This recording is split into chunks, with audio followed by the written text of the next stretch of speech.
Matagal ko nang gusto mag-vlog, pero hindi ko pa alam kung ano yung i-present ako. Um, Una dahil natatakot ako kung ano yung ah, sasabihin ng mga tao. Hindi ko alam kung ano yung topic. Hindi ko alam kung may interesado yung mga tao sa mga ipapakita kong videos. Pero sabi ko last year, kailangan ko nang tanggalin yun sa isip ko para may magawa ako at may maumpisahan ako. Kasi every time na iniisip ko yun, wala akong nauumpisahan. So, laging what if. So, ito na. Inumpisahan ko na.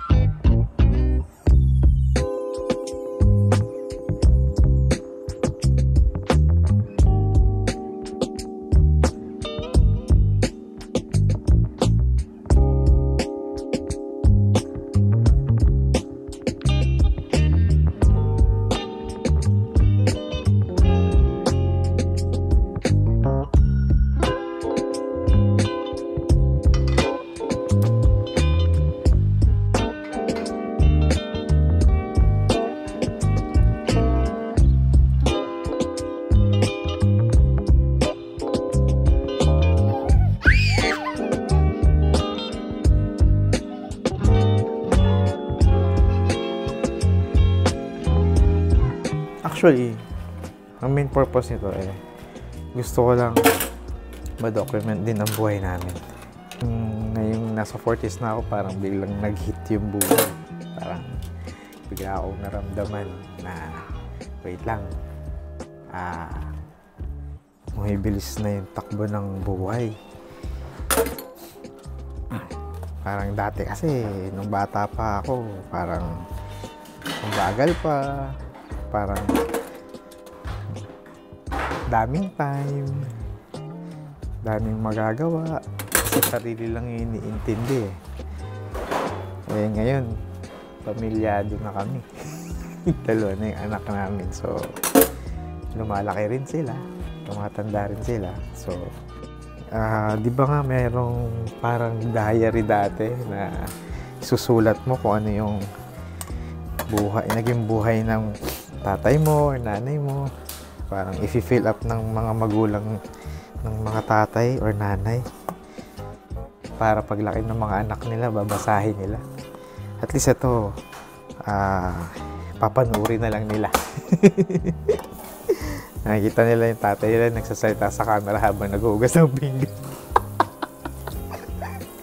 Pero yun yung main purpose ng pag-start ko nitong vlog, para ma-document and para ma-share ko sa mga anak ko paglaki nila.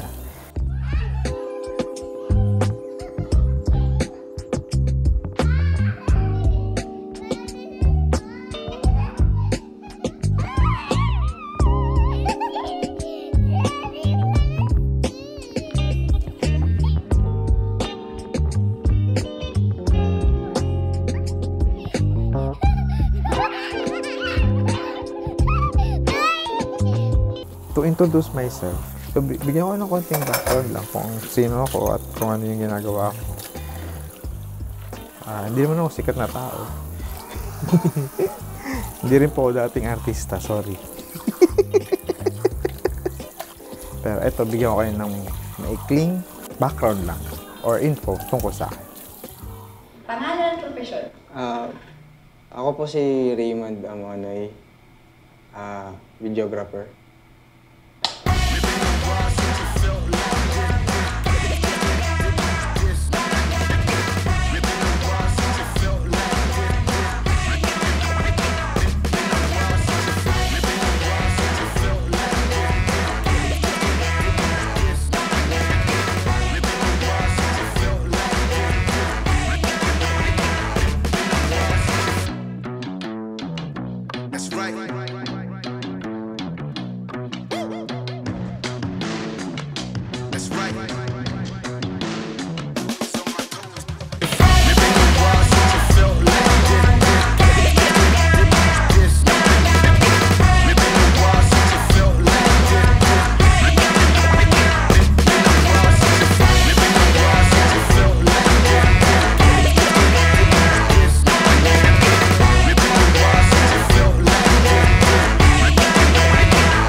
yun nga yung maikling video na tungkol sa akin, no?